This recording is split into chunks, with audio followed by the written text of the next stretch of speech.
Hey, fellow jocks, don't you hate writing? I mean, who writes?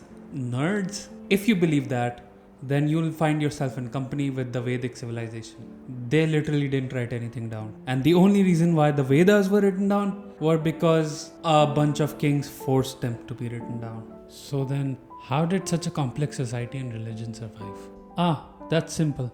You see, we used to have this thing called the Guru Pratha, in which a teacher used to recite everything that they knew to their student, and then the student would remember it by reciting it back, and they would learn for a whole lifetime. This way, knowledge about religion, spirituality, maths, science, and statesmanship got passed down from generation to generation. And so texts from these old civilizations don't really survive until they're talking about some major war, or there are religious propaganda, or even state propaganda. And the reason why even those didn't survive from this time is because they used to be written in tree barks in case of Sanskrit, and leaves in the case of other languages. So over time they decayed, and there was really no reason for them to be copied over. The only thing that survives from this time, that is a Vedic or a Hindu lens, are the Upanishads, and those are religious in nature. They do not give anything into how people from this time lived. How do we know anything about this time? Well, that's because one day a king got bored of being a king and started asking questions like, what is suffering and how do we overcome it? Yes, I'm talking about him.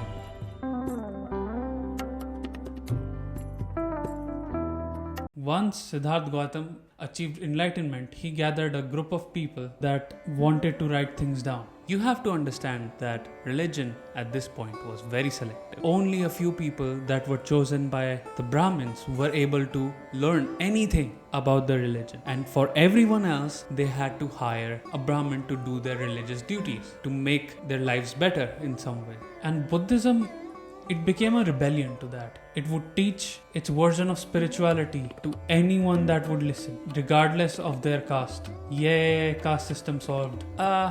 Not really. The Buddhists held up the caste system just as much as the Hindus.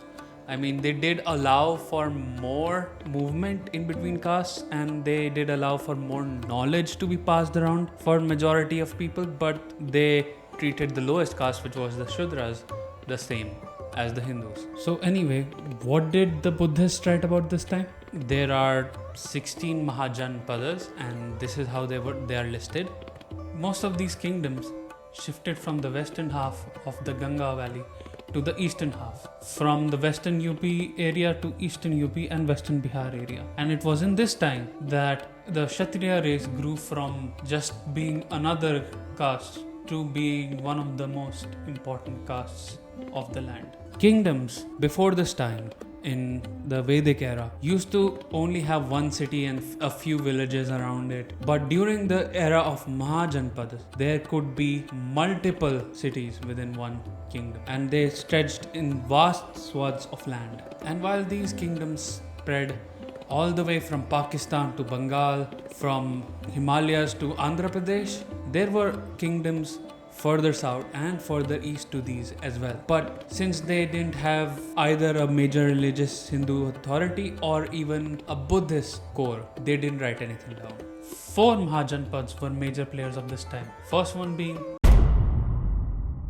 it was based around the Malwa plateau, and it had 2 capitals, one being Ujjaini to the north and the other being Mahishmati to the south. They had a long-standing rivalry with Magad, only for them to be annexed by Magad by the 4th century BC.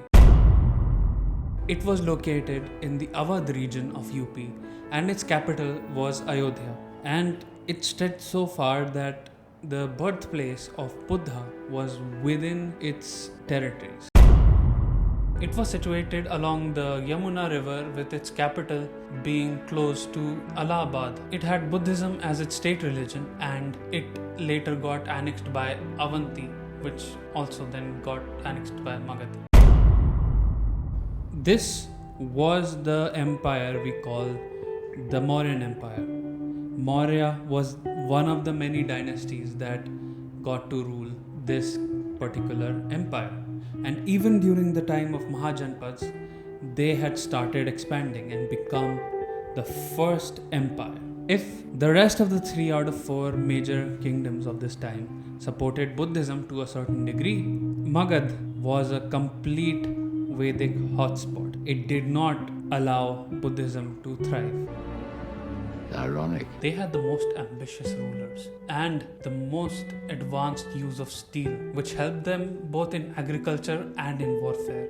They were the first ones to use metal coins, primarily silver. Their coins had nothing written on them, and that trend followed throughout their whole kingdom, because there was nothing written on anything left by them until the Mauryan Empire. The only sources we have of them are from unfavorable accounts from Buddhist kingdoms that were their enemies. But we do know that they wrote things down because their taxation rate was standardized and there was enough order in the society that it couldn't have been done without a writing system.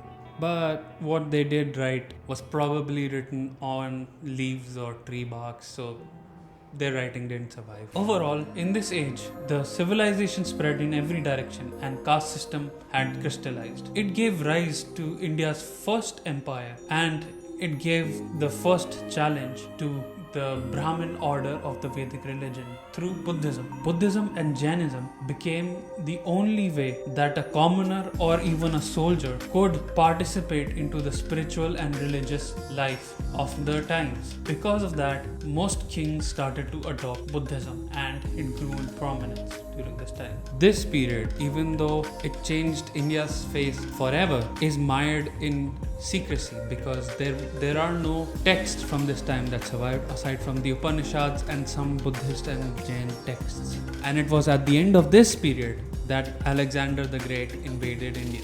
In the next video, let's talk about this guy and let's deep dive into exactly what happened. See you next time.